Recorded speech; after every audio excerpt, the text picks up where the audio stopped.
Misalkan yang menyembahnya, yang tak menyembah Allah pun, Allah bagikan harta dan tahta itu kepadanya. Seorang militer tadi yang jago-jago, semua senjata pedang apa kami akan berikan. Bahkan nyawa kami akan berikan, tapi Allah punya kuasa, kami tak punya kuasa. Terakhir ayahnya, wahai anakku, semua kekuasaan ini aku bisa aja gadaikan dan bahkan nyawaku untuk hidupnya kamu. Tapi aku tak punya daya dan kuasa, karena daya kuasa itu punya Allah Subhanahu wa taala. Apa terjemahannya? Ini menyadarkan kepada kita semua, dan itu waktu itu Hasan Basri sadar. Disitulah akhirnya Hasan Basri ikut menanggalkan kemewahannya. Kenapa? Takut mengenang dosa-dosa yang akan menghampiri dirinya. Takut dengan itu sebuah dosa akan membatasi dia untuk tidak dapat ridho dan cinta Allah Subhanahu wa taala. Halo sahabat semuanya, salam giat. Berjumpa di channel al.andawi.andi. Jangan lupa klik tombol subscribe dan nyalakan loncengnya ya. Terima kasih. Assalamualaikum warahmatullahi wabarakatuh. Salam giat. Berjumpa kembali bersama Al-Andawi Andi. Lagi-lagi kita di mata kuliah Akhlak Tasawuf. Yang kali ini kita akan mengupas, melihat secara global dari mana sebab musabab sebenarnya. Masalah tentang aktivitas yang ada, sebenarnya tasawuf ini tidak lepas dari hal yang diharapkan oleh Allah dan Rasulnya, yaitu Nabi Muhammad sallallahu alaihi wasallam. Nanti biar bisa kita lihat bagaimana tokoh pertama seorang pelopor yang bernama Imam Hasan Al-Basri. Nah, beliau ini dikategorikan tabi'in awal, tabi'in pertama. Yang menarik adalah bagaimana Nabi Muhammad SAW beserta umat-umatnya berada dalam suasana kondisi yang penuh dengan glamor. Glamoritas ini sebenarnya bukan hal yang baru. Dari zaman bahola, dari masa setelah Adam, atau tepatnya mulai dari masa Qabil, itu sifat glamor itu sudah ada. Menurut Sasapriandi, glamor inilah yang sejatinya disebut dengan kenapsuan, yang mendorongnya untuk hidup mewah. Tapi hakikat dari mewah itu adalah secara usuluddin Ustaz menebaknya, membongkarnya, menyibaknya adalah memenuhi keinginan nafsu yang tak terkontrol. Sehingga lepas dalam kajian yang disebut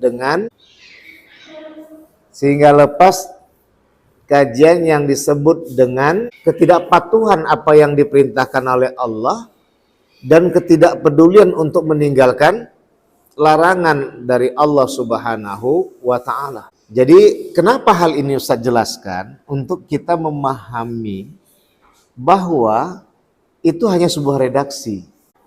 Sejatinya kata kunci utamanya adalah nafsu yang tak terkontrol. Kadang ada yang mau cari akar-akarnya langsung membunuh nafsu, nggak bisa. Nafsu itu nggak bisa dibunuh. Nafsu itu malah menjadi kelebihan kita dari makhluk yang lain. Kelebihan kita manakala kita nanti menuju kepada peningkatan ketaatan sehingga mengalahkan ketaatannya malaikat.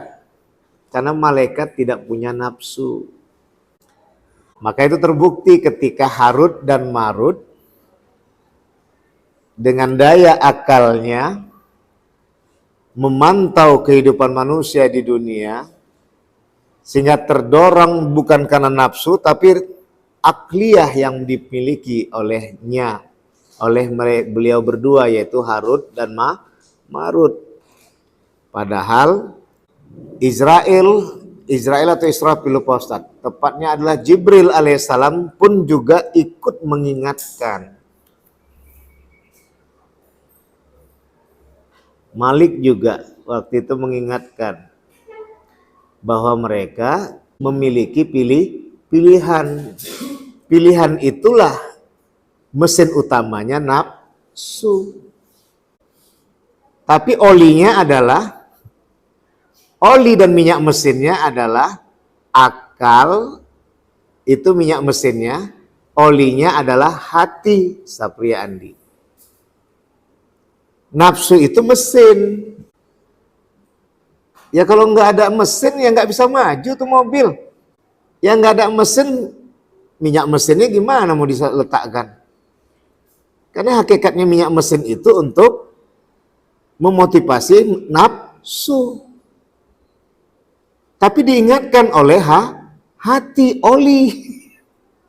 Ini belum ada buku yang lain. Ini baru pemikiran Usuluddin Ustaz. Kita akidah filsafat Islam kan. Ini saya ajarkan kalian pelan-pelan untuk menyelami filsafat.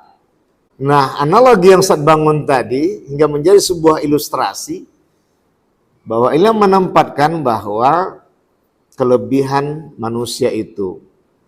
Namun bila tidak mengontrolnya, maka suatu yang paling buruk. Harimau segala-galanya masih setia dia dengan istri dan anak-anaknya, gitulah istilahnya, betina dan anak-anaknya. Tapi manusia, istri dijualnya, anak pun diperkosanya. Artinya, bila hilang ketaatan itu kepada Allah dan Rasulullah, manusia itu lebih binatang daripada binatang. Yang ngerinya adalah yang seperti ini manusianya berjubah kebaikan. Ini sebenarnya Ustaz menjelaskan tentang sejarah munculnya tasawuf itu, yang sebenarnya kondisi itu sudah ada bersamaan hadirnya Usahakan di masa keislaman Nabi Muhammad SAW, masa keislaman Nabi Adam sampai Nabi Isa alaihissalam, yang hakikat dari keislaman itu adalah la ilaha illallah. Tiada Tuhan selain Allah. Itu disebut dengan selamat dia. Dia tidak menuhankan harta dan tidak menuhankan tahta. Karena harta dan tahta itulah yang menyebabkan Qabil membunuh Habil. Ia mengira bahwa Layuza adalah harta sesungguhnya milik dia, bukan milik Habil.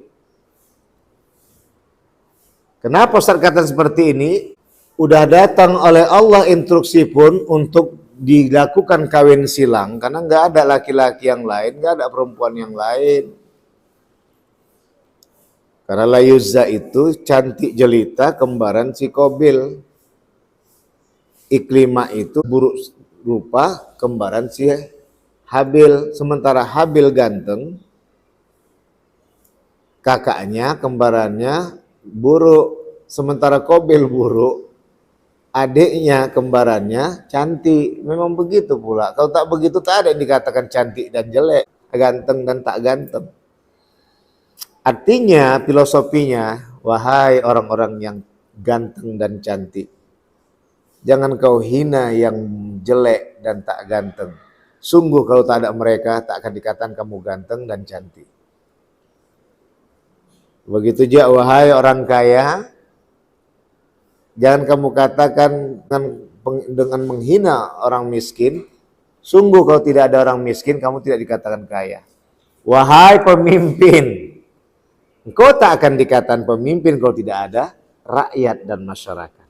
Inilah yang disebut tadi kondisi yang seawal dari glamor atau hedonis. Ini redaksinya beda-beda ini. Burjuis, ya, atau di Indonesia mewah. perlente. Pada dasarnya semua itu adalah, nah sekarang begini, tadi Ustadz hampir mau melepaskan cincin yang dua-dua ini dikasih orang. Ustadz nggak sempat membeli, ini dikasih orang semua, makanya Ustadz nggak bisa ngasih ke orang lain. Kan ini dikasih orang, kalau Ustadz kasih berarti Ustadz mengkhianati pemberian orang. Ini seakan-akan ngomong di toilet tadi. Ustadz pakai saya. Masa saya dibiarkan aja ini aja yang dipakai. Mentang-mentang dari Kalimantan, ini dari Binjai. Ini ditinggali aja. Ustaz berpikir apakah aku nanti dikatakan sebagai sosok yang terlalu megah dalam membawa kostum yang dihiasi oleh cincin. Tidak. Ternyata di situ dikasih Allah ilham. Alhamdulillah. Bahwasanya semua itu pas dengan apa yang dimaksud oleh Allah. Pertama, Iqra bismi rabbikal ladzi khalaq. Ini kita pakai nama Allah nih, kita baca ini dengan nama Allah. Yang kedua, hadis Rasulullah, innamal a'malu binniyat. Tambah lagi Dr. Farudin Faiz menjelaskan dalam ngaji filsafatnya yang mengupas tentang Imam Ghazali dan I Hasan Al-Basri Imam. Banyak lagi tentang Al-Muhasibi. Juga Profesor Abudin Nata menjelaskan dalam buku Akhlak Tasawufnya. Nah, di sini ditempatkan bahwa semua kaedahnya sejatinya adalah batin itulah yang harus dimegahkan. Dr. Farudin Faiz di dalam menerjemahkan apa yang dimaksud oleh Imam Hasan Al-Basri tentang innallaha jamil yuhibbul jamal, hadis Rasulullah itu menjelaskan tentang hakikatnya. Yang dimaksud jamal itu bukan kemegahan. Tapi bukan berarti kemegahan ini tidak boleh. Tapi yang dimaksud indah itu adalah akhlak. Indah itu adalah batinnya. Kalau semua ada begini melakukan keindahan, insya Allah. Ini disebut dengan innallaha jamil. Allah itu jamil, Allah itu cantik. Maka jumpalah kaidah sesungguhnya. Kecantikan sejati adalah kemuliaan perilaku. Maka tahun 2007 sampai 2011 Ustadz bilang itu, ganteng-ganteng serigala, cantik-cantik pampir.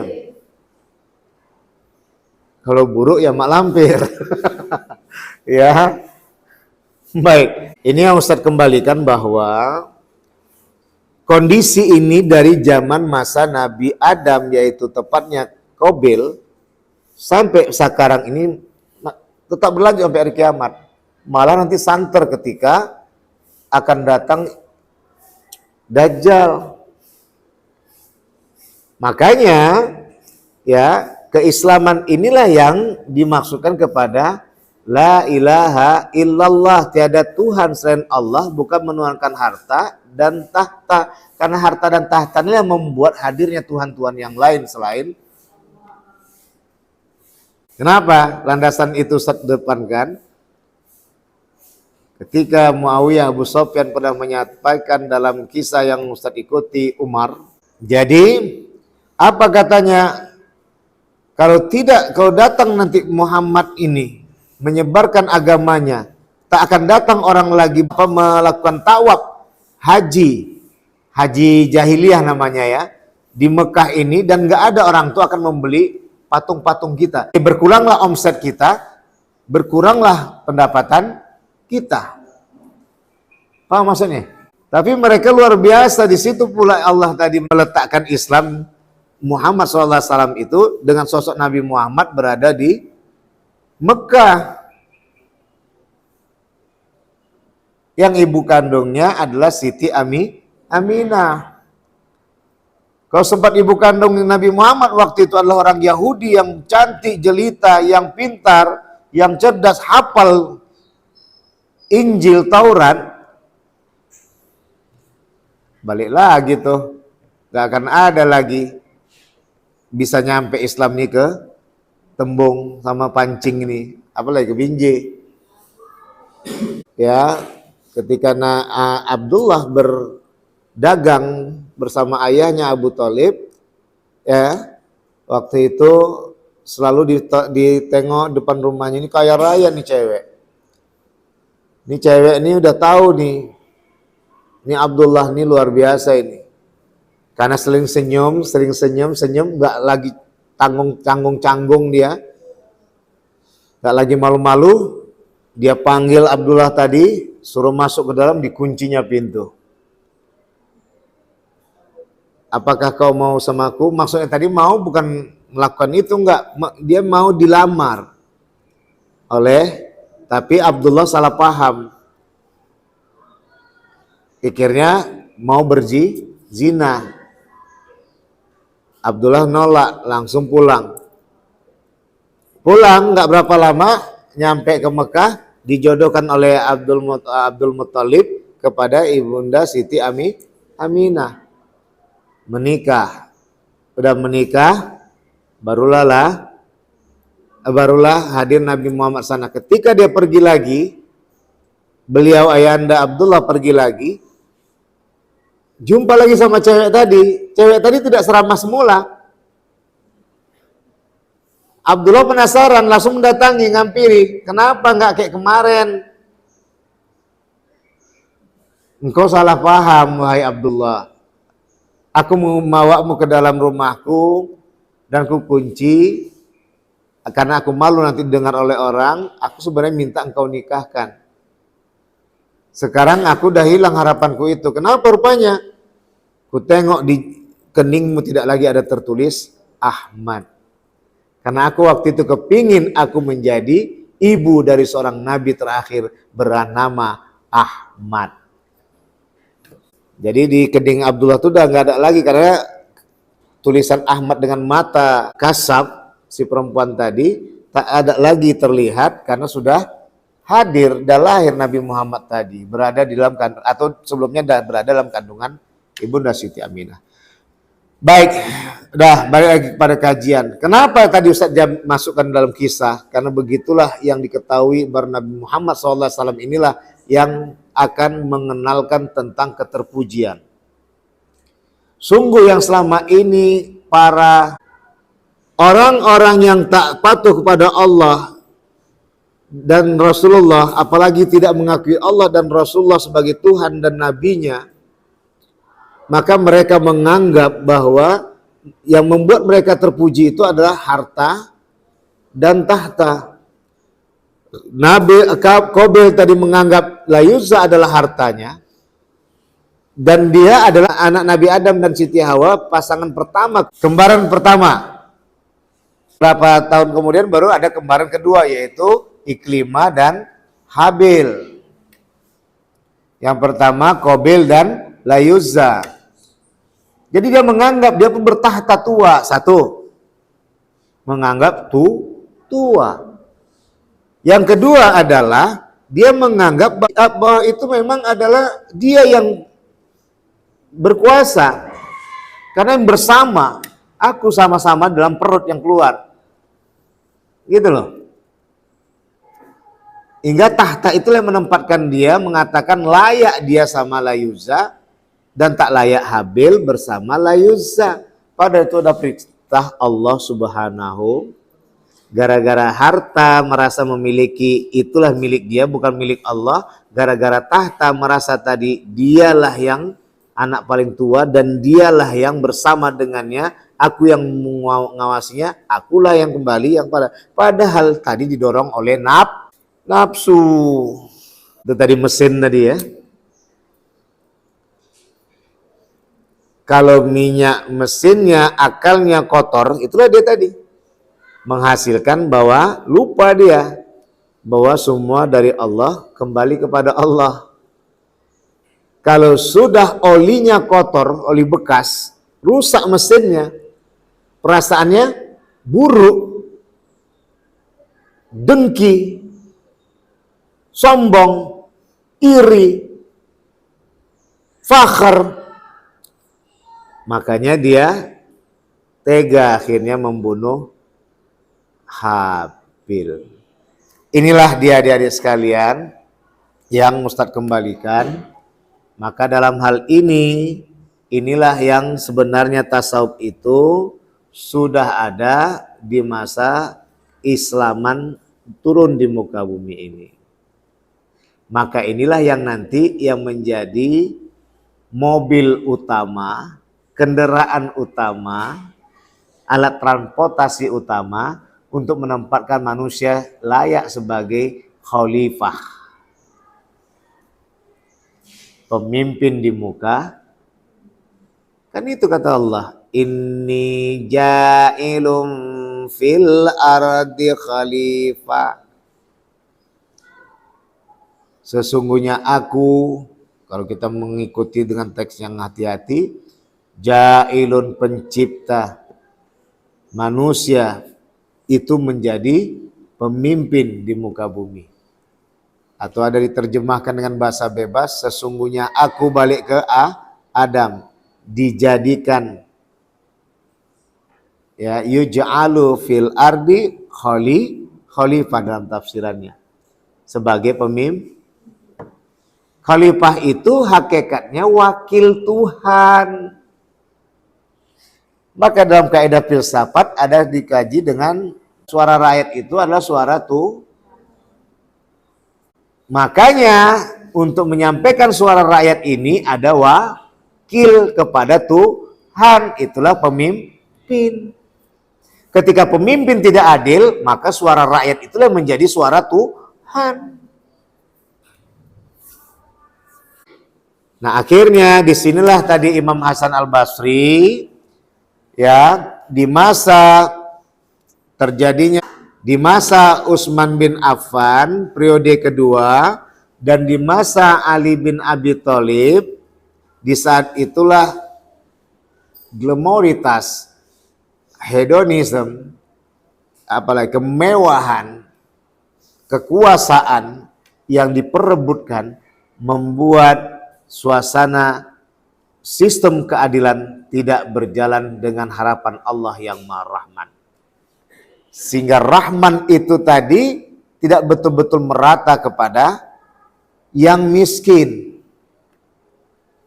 Padahal Rahman itu Allah, usahakan yang tidak usahakan yang menyembahnya, yang tak menyembah Allah pun, yang tak menyembahnya pun Allah bagikan kasih sayang, bukan kasih sayang, harta dan tahta itu kepadanya. Baik, jadi di sini penempatan kupasan kajinya yang menempatkan bahwa ya hedonis, glamour, hedonis, glamour, kemewahan itu semua telah hadir di masa lalu gara-gara harta dan tahta. Kan intinya apa yang diciptakan di situ? Sombong.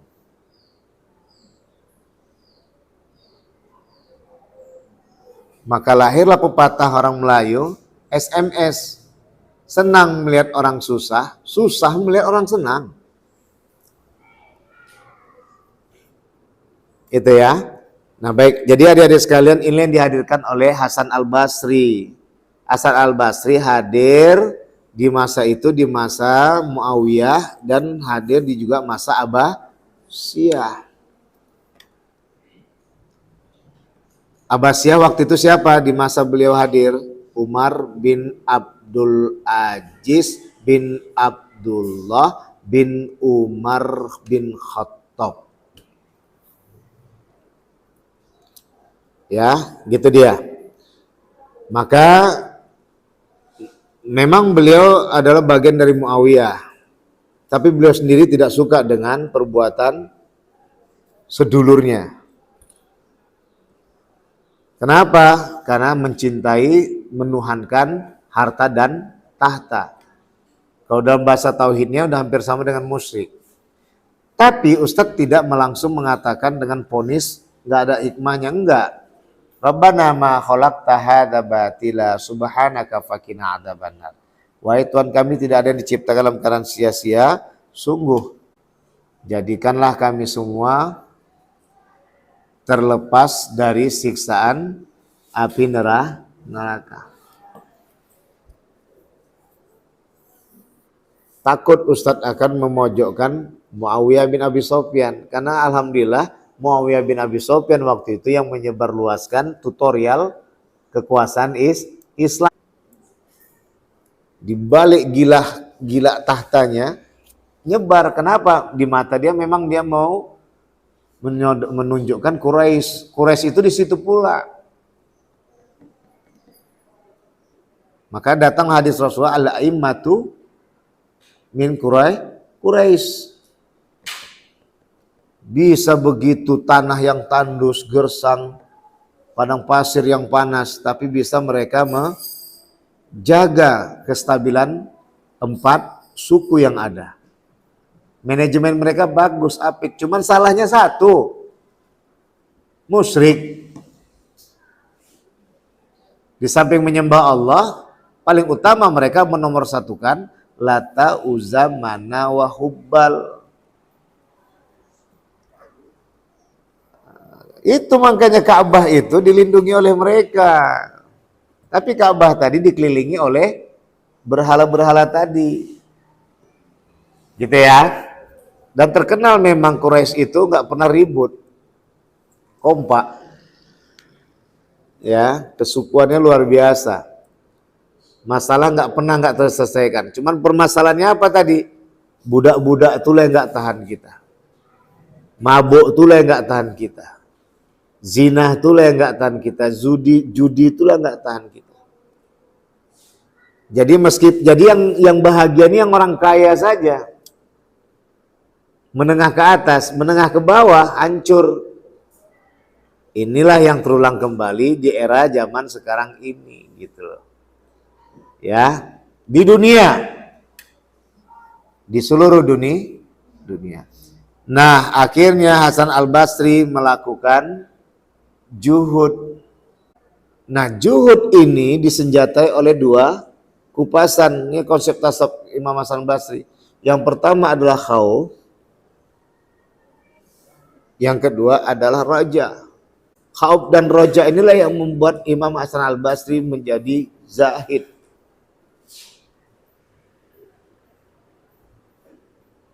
Sufyan Tsauri, Imam Hasan Al-Basri, Hasim Al-Jabiri, yang terakhir adalah Rabi'atul Adawiyah. Khauf adalah yang dibahas oleh beliau kepada 2. Kita khauf roja dulu baru nanti ke juhud. Takut dengan mengenang dosa yang pernah diperbuat itu terulang lagi. Yang kedua adalah takut dengan mengenang ke depan dia tidak dapat jalan untuk menuju Allah Subhanahu wa taala dengan kecinta dan ridhonya, ridho dan cintanya. Jadi juhud di sini dimaksud adalah kehati-hatian. Maka sisi lain diterjemahkan juga juhud ini adalah warok, tapi ada yang membuat juhud warok. Kalau juhud tadi dari Imam Hasan Basri menjadikan dia sebagai jembatan. Jadi jembatan itu jangan dibangun menetap. Orang nggak akan bisa lewat, betul tidak? Bawa aja lah. Istilahnya rumah itu pun dibawa. Maksudnya apa Ustaz? Dibawa rumah tadi? Enggak. Jadikan rumah tadi memang rumah yang sakinah, mawaddah, warahmah. Itu maksud Ustaz tadi, rumah itu dibawa. Kendaraan itu dijadikan jalan menuju Allah. Jangan jalan menuju dosa. Malam minggu udah pikirnya kemana-mana tuh. Udah bawa kereta, pakai helm. Semua terhitung tadi alat untuk menuju dosa. Hanya karena ingin mencium dia. Memeluk dan menciumnya. Itu menjadi saksi kita. Masya Allah. Ya, ini khauf. Maka kata Imam Hasan Basri, lebih baik takut sekarang, tapi senang ke depan. Daripada senang sekarang, takut ke depan. Itulah nanti yang disebut takut tuh neraka. Yang sekarang ibarat kita merasa neraka dunia, tapi besok kita mendapatkan surga. Jadi bagaimana? Ya udah, jangan dipedulikan, jalan aja. Pikir-pikirkan nanti jadi sakit. Udah sakit nanti begaduh sama istri, gaduh sama suami, gaduh sama orang tua, gaduh sama adik dan kakak, abangnya. Gara-gara apa? Yang belum jelas yang kita perdebatkan. Harusnya kita ngajak ngobrol bersama-sama. Si abang mengatakan, udahlah dek, yang penting kau besok bisa pergi lagi kuliah. Bukankah kuliah itu menyatikan kita sebagai siswa yang maha? Siswa itu adalah orang yang belajar, punya keinginan untuk menyelesaikan masalah. Apalagi mahasiswa itu yang jago menyelesaikan masalah. Dah, baru masuk roja. Roja itu harap. Tiada yang diharapkan apapun oleh Imam Hasan Al-Basri kecuali adalah cinta Allah Subhanahu wa taala. Imam Hasan Al-Basri ini adalah seorang tokoh yang juga beliau pernah disusukan oleh istri Nabi Muhammad SAW yang paling pintar, yaitu Ummu Salamah radhiyallahu anha. Dan pernah juga orang tua Imam Hasan Al-Basri juga bekerja di masa kekhalifahan Ali bin Abi Thalib. Ya. Nah, jadi ditempatkan dalam hal ini juga beliau adalah seorang penjual mutiara. Lalu beliau ini juga adalah sosok dai kondang, ustadz kondang. Tapi ketika beliau mau melangsungkan perjalanan menuju sebuah kerajaan, di masa itu terlihat ada kuburan yang selalu dikeliling-kelilingi oleh orang. Ditanya, kenapa dilakukan keliling seperti itu? Karena itu di masa mudanya pangeran itu adalah orang yang ganteng, kemudian baik hati, dan lain segalanya. Maka dalam hal ini, akhirnya yang datang situ tadi dari mulai para ilmuwan berkeliling kayak tawaf. Andaikan Allah membolehkan kami untuk menggadaikan keilmuan kami, nyawa kami akan minta tukar engkau biar hidup kembali. Tapi Allah nggak punya izin kepada kami. Nggak dikasih Allah izin hal itu. Karena Allah punya kuasa semua ini. Kami tak sanggup. Kami tak berani. Datang cewek-cewek cantik. Engkau adalah orang yang tampan, yang baik. Andaikan kecantikan kami ini bisa ditukar untuk menghidupkan kamu lagi. Kami akan rela untuk menyerahkan kecantikan kami. Tapi Allah punya kuasa. Kami tak punya kuasa. Jumpa lagi orang-orang yang pejabat-pejabat, jabatan kami akan kami bagikan. Tapi Allah tak punya kuasa. Orang militer tadi yang jago-jago, semua senjata pedang apa kami akan berikan. Bahkan nyawa kami akan berikan. Tapi Allah punya kuasa, kami tak punya kuasa. Terakhir ayahnya, wahai anakku, semua kekuasaan ini aku bisa aja gadaikan dan bahkan nyawaku untuk hidupnya kamu. Tapi aku tak punya daya dan kuasa, karena daya kuasa itu punya Allah Subhanahu wa taala. Apa terjemahannya? Ini menyadarkan kepada kita semua, dan itu waktu itu Hasan Basri sadar. Disitulah akhirnya Hasan Basri ikut menanggalkan kemewahannya. Kenapa? Takut mengenang dosa-dosa yang akan menghampiri dirinya. Takut dengan itu sebuah dosa akan membatasi dia untuk tidak dapat ridho dan cinta Allah Subhanahu wa ta'ala.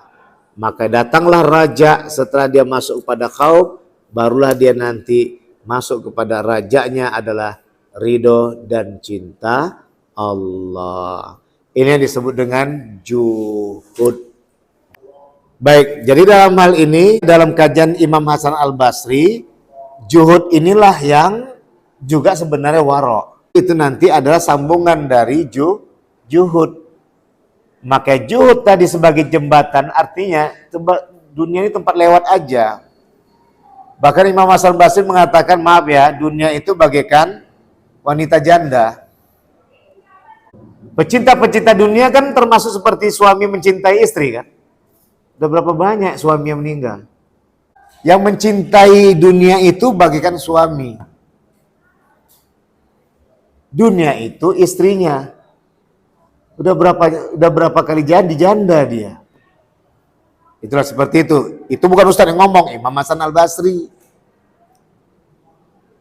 Janda tua, itulah yang kalian rebutkan. Sama lagi dibilang Imam Hasan Basri, dunia itu seperti ular. Dicin aja. Ya, kalau udah kamu dekati, dipatoknya, belitnya dan dibisakannya, matilah hati kita, perasaan, matilah akal kita, pikiran, hingga nafsu yang hidup. Tanpa sadar kita, mati kita dalam jurang kenikmatan yang akan akhirnya membawa kepada neraka. Nah, itu dia ya. Baik, jadi inilah kajian sehingga datang nanti wara, yang dimaksud adalah meninggalkan yang subhat. Baik, itulah tadi yang ditempatkan dalam kupasan kaji. Bisa dipahami? Ya, inilah dia yang disebutkan dalam kupasan Imam Hasan Al-Basri. Jadi juhud itu sejatinya yang Ustadz simpulkan adalah pengendalian diri. Ambil yang bermanfaat untuk menuju akhirat. Itulah dia juhud.